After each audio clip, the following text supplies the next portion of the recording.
In the city of Bards, was it? I'm glad you still remember my name. Ah, right. I imagine that it must have been rather hard to forget watching helplessly as something precious was snatched away from your friend. No, don't let her get to you! You've yet to gather the powers of all 7 elements, and our last battle at the Golden House was almost more than you could handle. So it might be best to keep things peaceful this time, seeing that 2 of the Harbingers are here. Well, if it isn't you two. This is our first time seeing each other since Liyue was nearly wiped off the map. This is certainly a bit awkward, wouldn't you say? Paimon knew that we should never have trusted a Fatui Harbinger.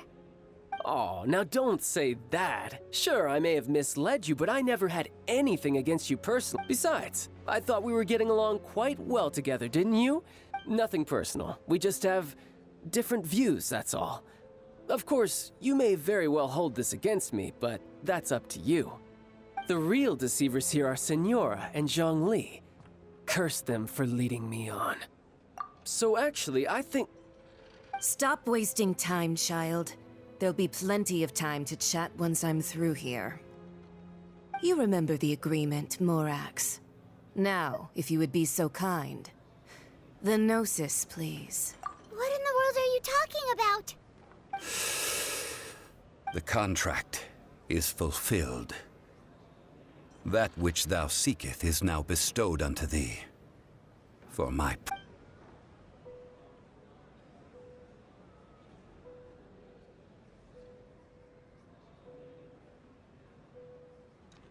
How sanctimonious. What? So you're the Lord of Chiao? No, wait. That's an exciting twist and all, but why give the Gnosis to the Fatui? I do not give it for free. I give it as agreed upon in the contract. For it is a matter solely between the Tsaritsa and I. Yeah, you don't think you went a little bit too far with that whole fake death thing? Everyone was preparing the ceremony for you, and splat! This big dragon falls out of the sky, and all of Liyue goes into an uproar. Talk about a disaster. Gathering all the forces that had been bubbling behind the scenes, and then stirring them together in a pot that was bound to boil over. That's what he wanted to see, am I right? Wait, what? Perhaps it's best that I explain. As you know, I've dwelt upon this world for more than 6,000 years. It is now 3,700 years ago that I founded Liyue together with the Adepti. Even boulders that can withstand whirlpools will erode with the passing of time. I kept convinced until one drizzly day. As I was strolling along the harbor, I heard a merchant tell one of his workers, "You finished your duties. Go ahead and call it a day." I stood motionless among the crowds, asking myself, have I already finished my duties? Oh, Zhongli.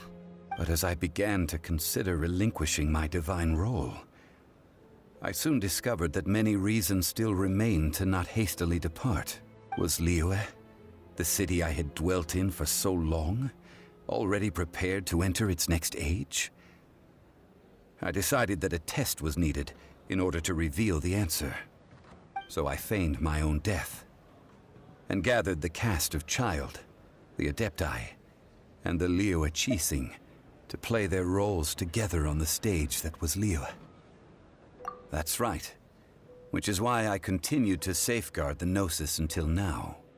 So you mean that if the chaos ever reached the point of no return, you would simply appear and use your divine powers to bring Liyue back under control? Of course, and it would have been all too easy for him too.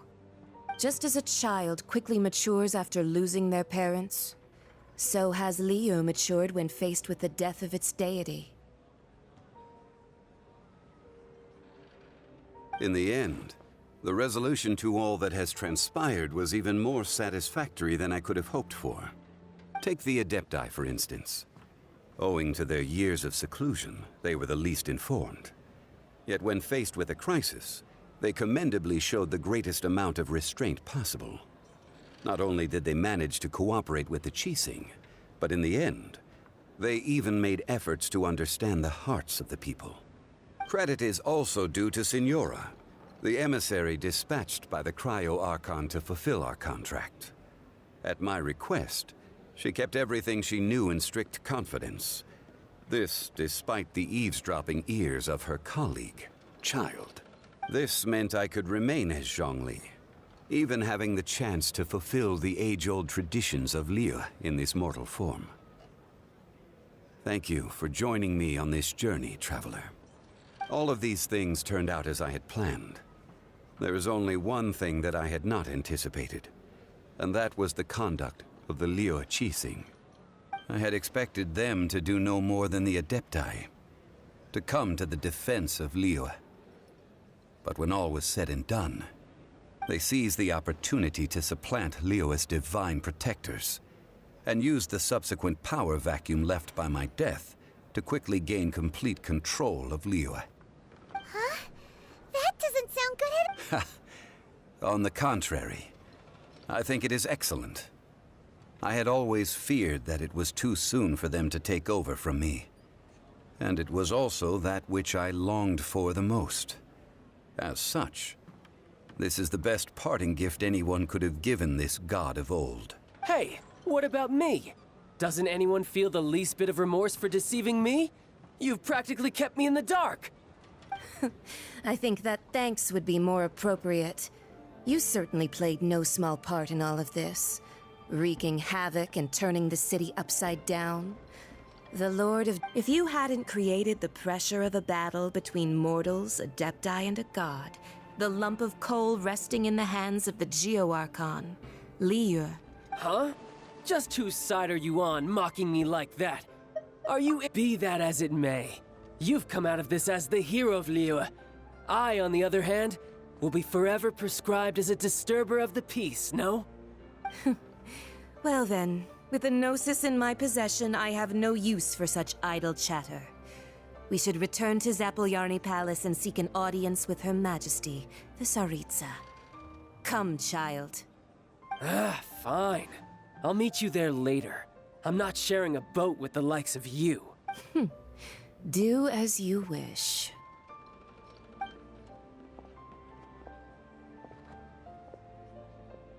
Now then, is there anything else you wish to ask me? Right! As Zhongli always told us, a good trade is a fair trade. Paimon has no idea what could be a good trade for a Gnosis. Realistically speaking, there is no such thing. Huh? However, I am the god of contracts. For thousands of years, I have made countless... My agreement with the Cryo Archon will be the last of my contracts as the Geo Archon. My contract to end all contracts. As for the bargaining chip that the Tsaritsa used to balance the scales, uncover that answer for yourself in your future journeys.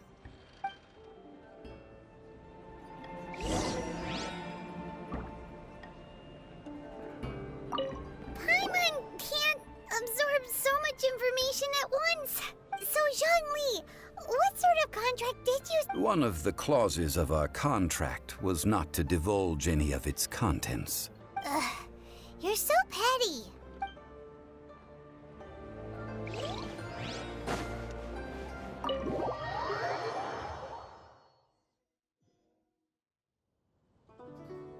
Today's the day of the rite of parting.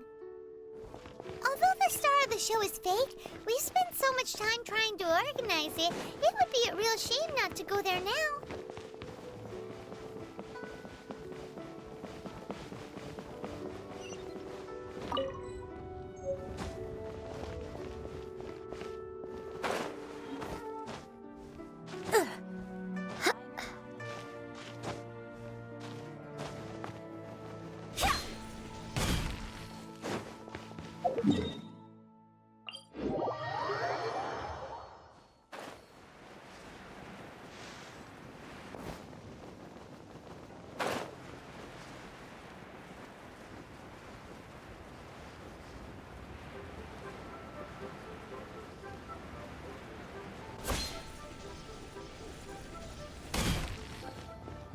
Well, since we're going through with this rite of parting, I guess it means that those rumors hit the nail on the head. So Rex Lapis is really... Oh, come on. Do you think that the assassin could have been a normal person? You know what I think? I don't think any of the gossip on the streets you hear from those shady types is worth anything. There's only one real possibility in my mind. I've heard that the assassin was that Fatui fellow. The Fatui? They certainly are. Shh! Lower your voice. If the Fatui catch you in their sights, Rex...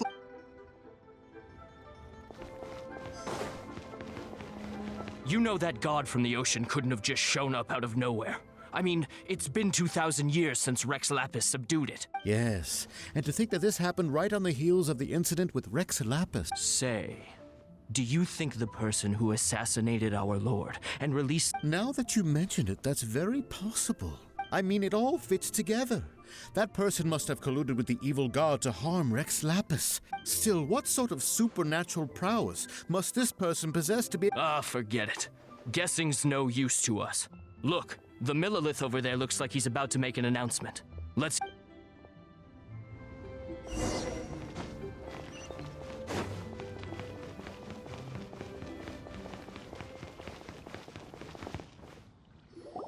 Hear ye all, the Qixing's words.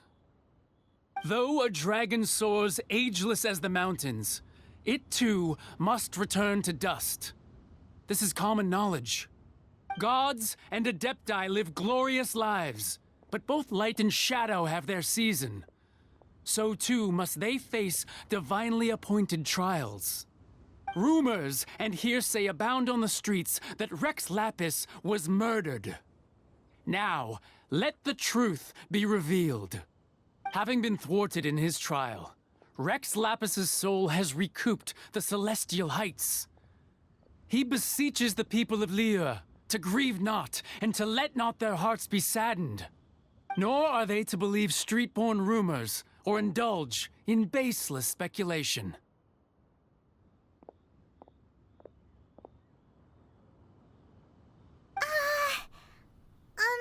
Paimon needs a translation on what the Qixing's announcement said. So that's how they're spinning it. Something feels off. Why would they suddenly give up looking for the murderer? Now, could the Qixing already have known that Rex Lapis was... Did Zhongli tell them in secret after his gnosis? Exactly, right? Ooh, seems like the rite of part...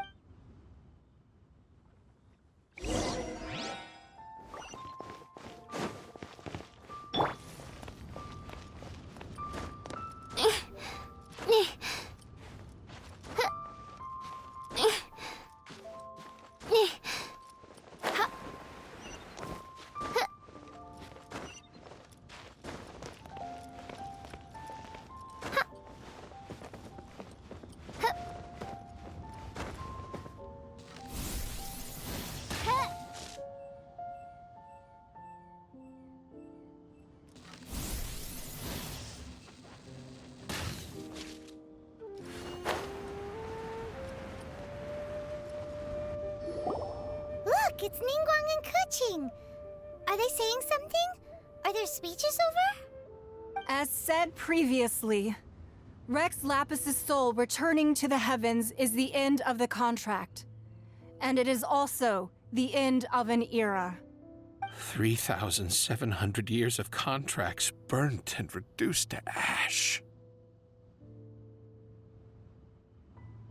We, the people of Liyue, were indeed prosperous. But blinded by our prosperity, we forgot that time can be pitiless. The long, unending dream of our Archon walking among us. Now that we have awoken from our dream, we must learn to say farewell. Will you stand with us as we re-establish our contracts? As we build a new age of prosperity? So concludes the words of Her Eminence the Tianquan. Does Her Eminence the Yuheng have anything to add?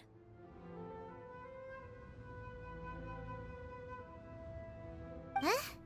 Is she looking this way? Traveler? Yikes! She really is looking our way! Is that the traveler who they say defeated the ancient god? So young. The Liyue Qixing always repay their debts. And as you've heard, our eyes see far and our reach is long. Name your price. You deserve that much. Whoa.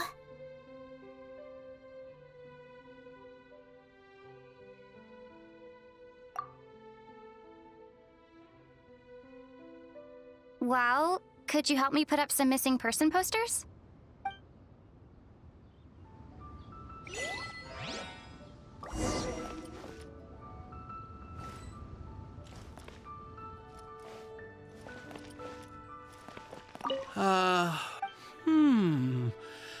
Perhaps mementos for Rex Lapis.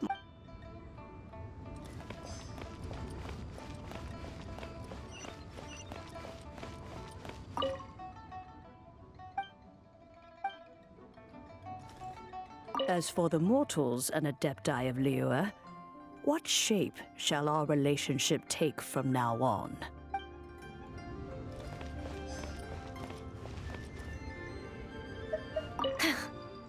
Why you... Were you just trying to look cool earlier? Or are you really that selfless? If you were looking for someone, you could have just told me that in private. The cleanup of the premises, managing the crowds as they exit, making an account of the rite. There's much that remains to be done. I didn't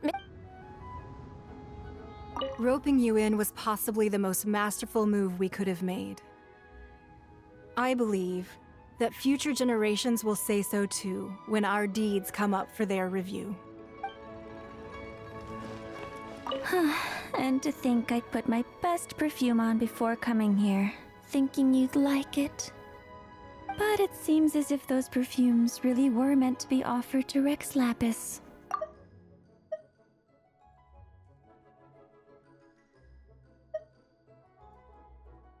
Well, that's fine. Suffer no rivals in love, they say. And that's 3 gone in 1 stroke.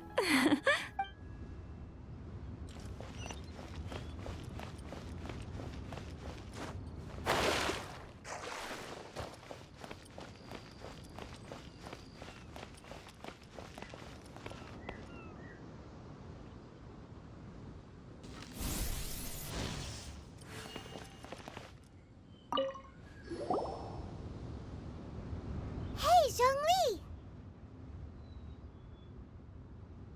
Look at this.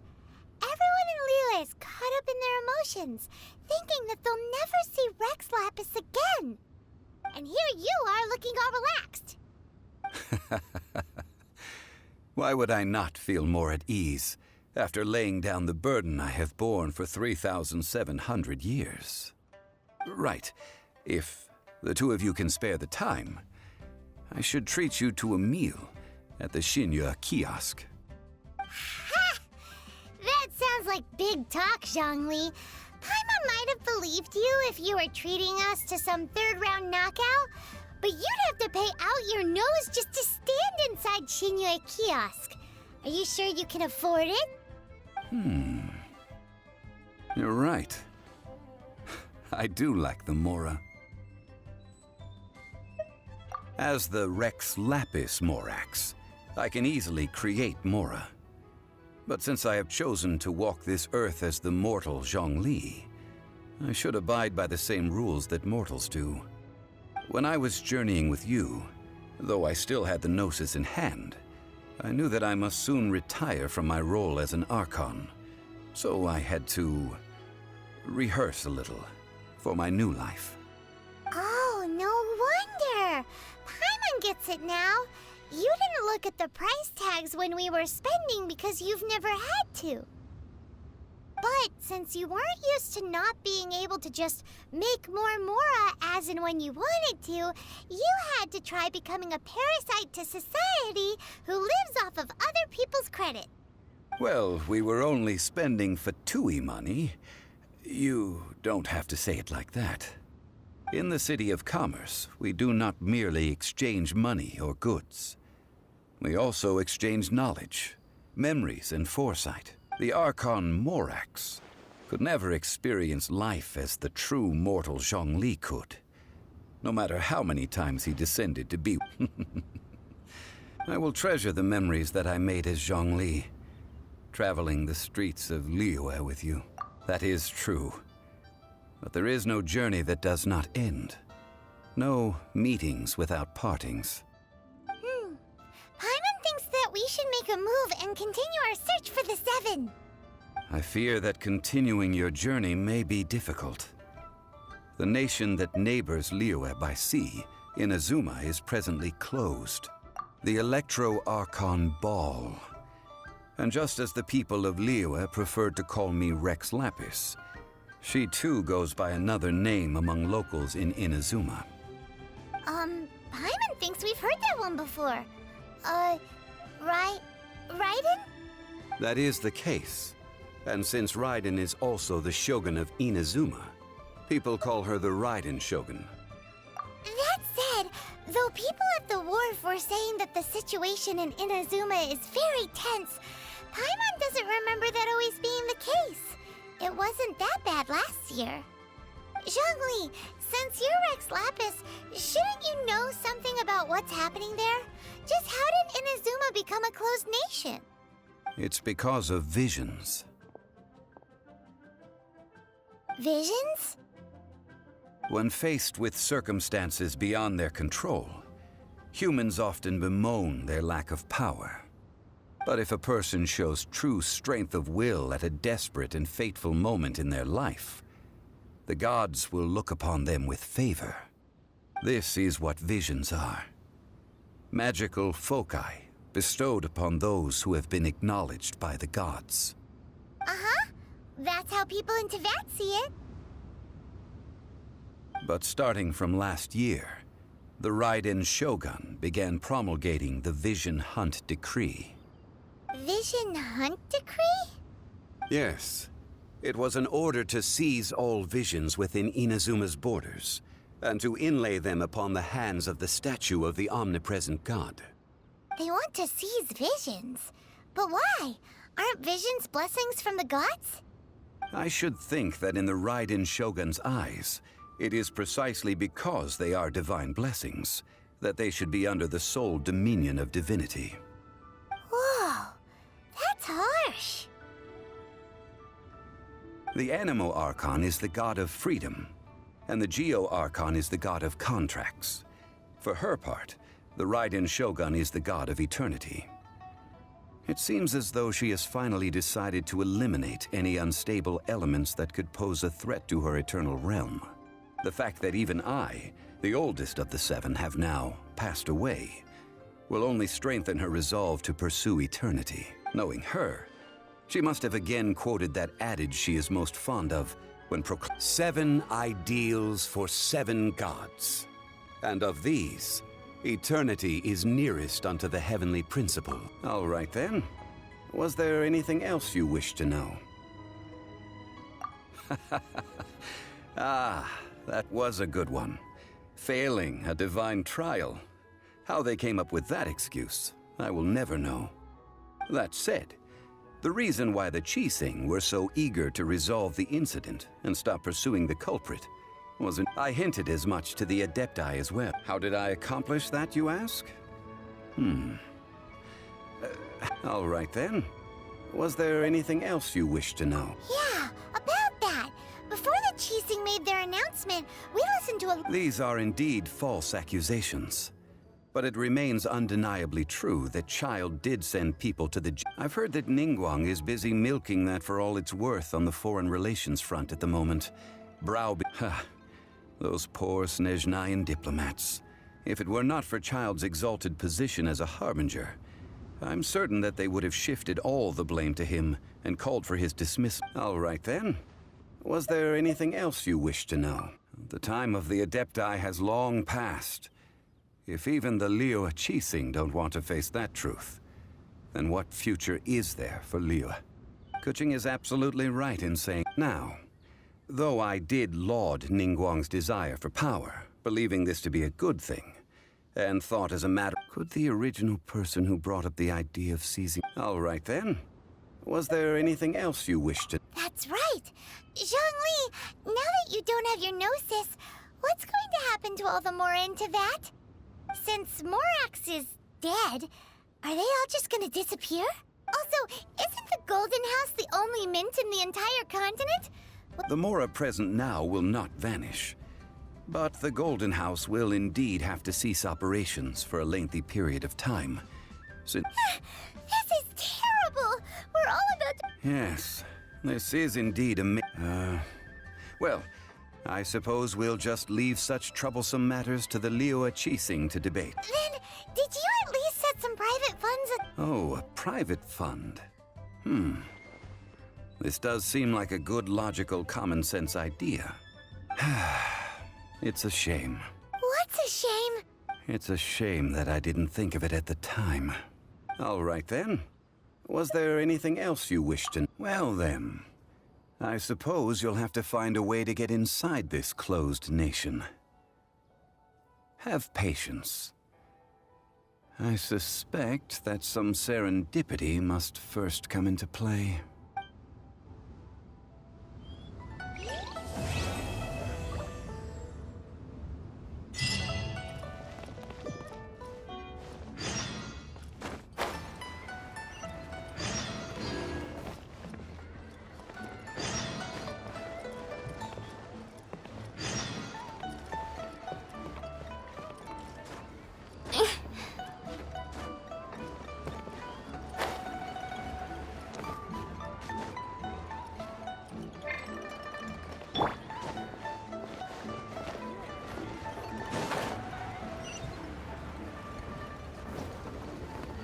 Everyone asks